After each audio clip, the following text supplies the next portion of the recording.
படத்துக்கு எம்ஜிஆருக்கு பேசப்பட்ட சம்பளம் 2000 ரூபாய், 2500 ரூபாய், மாதம் 200 ரூபாய் வீதம். ஆனால் அப்படி ஒரு 11 12 மாதத்தில் இந்த படம் முடியலை. எவ்வளோ நாள் ஆகுது? 18 மாதம் ஆகுது. அப்போ கோயம்புத்தூரில் அவங்க சம்பளம் நின்ற உடனே சரி நம்ம கிளம்புவோம், சென்னைக்கு போயிடுவோம், கூப்பிடும் போது மட்டும் நடித்து கொடுத்துட்டு போவோம்னு எம்ஜிஆர் நினைக்கிறாரு. 12 மாதம் ஆன உடனே சம்பளம் நின்று போயிடுது, படம் முடியலை.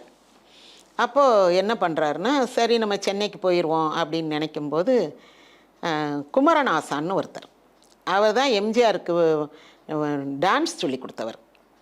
முருகன் படத்தில் எம்ஜிஆர் சிவபெருமானா நடிக்கும் போது ஆனந்த தாண்டவம் ஒன்றும், அடுத்து இன்னொரு தாண்டவம் ருத்ர தாண்டவம் ஒன்றும் ஆடியிருப்பார். ரொம்ப அருமையாக ஆடியிருப்பார். அந்த ஃபில்ம் அவருக்கு கிடைக்கல, அவருக்கே திரும்ப பார்க்க கிடைக்கல, எங்கேயோ எரிஞ்சு போச்சு. குமரன் ஆசான்கிட்ட தான் அவர் நாட்டியம், முறையாக நாட்டியம் பயின்றார். தாண்டவம் ஆடுறதுனா இப்போ எவ்வளோ நல்லா படிச்சிருக்கணும்னு பார்த்துக்கங்க. அந்த குமரன் ஆசான் என்ன சொல்கிறாரு, எம்ஜிஆர்கிட்ட ஒரு கவரில் பணம் போட்டு கொடுத்து இதை வச்சுக்கங்க, நான் வரும்போது வாங்கிக்கிறேன்றாரு. வச்சுக்கங்கன்னு சொன்னால் என்ன அர்த்தம்? நானே சென்னை கிளம்பிக்கிட்டு இருக்கேன், நீங்கள் இப்போ கொண்டு வந்து கொடுக்குறீங்களேன்றாரு.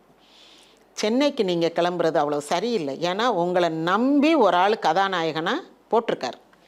அப்போ அந்த சோமண்ணே தயாரிப்பாளர் படம் முடிகிற வரைக்கும் நீங்கள் இங்கே தான் இருக்கணும்.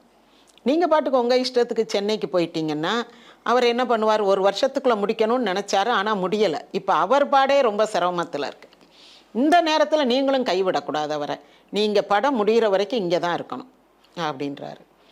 அவர் சொல்கிறது கரெக்டு தான், எம்ஜிஆருக்கு சரின்னு படுது. இருப்போம், செலவு காசு வேணுமே, என்ன செய்கிறது, இந்த காசை செலவழிச்சுக்கங்க, உங்களுக்கு எவ்வளவு தேவையோ அவ்வளோ செலவழிங்க, நான் வரும்போது இருக்கிறத கொடுங்க, மிச்சம் என்ன இருக்கோ கொடுங்க. ஒருவேளை நான் அவ்வளவு செலவழிச்சிட்டேன்னா என்ன செய்கிறது அப்படின்னு எம்ஜிஆர் கேட்குறாரு. அப்போ அவர் குமரன் சொல்கிறாரு, அதனால் என்ன, அடுத்து நீங்கள் இப்படியே இருந்துருவீங்க, அடுத்து பெரிய பெரிய படம்லாம் நடிப்பீங்கல்ல, அப்போ கொடுங்க அப்படின்றார். அதாவது அடுத்து பெரிய பெரிய படம்லாம் நீங்கள் நடிப்பீங்கல்ல அப்படின்ற நம்பிக்கை கொடுக்கறது இருக்கு பாருங்க, அதை எம்ஜிஆர் நினச்சி பார்க்குறாரு. அன்றைக்கு அவர் கொடுத்த நம்பிக்கை எனக்கு ரொம்ப பெரிய நம்பிக்கை. அடுத்து உனக்கு பெரிய பெரிய படங்கள்லாம் வரும், நீ இப்படியே இருந்துட மாட்ட, இன்னும் நல்லா மேலே வருவ, முன்னேறுவ அப்படின்ற வார்த்தை குமரநாசன் சொல்கிறார். அதன் பிறகு எம்ஜிஆர் அந்த பணத்தை வாங்கிக்கிறாரு.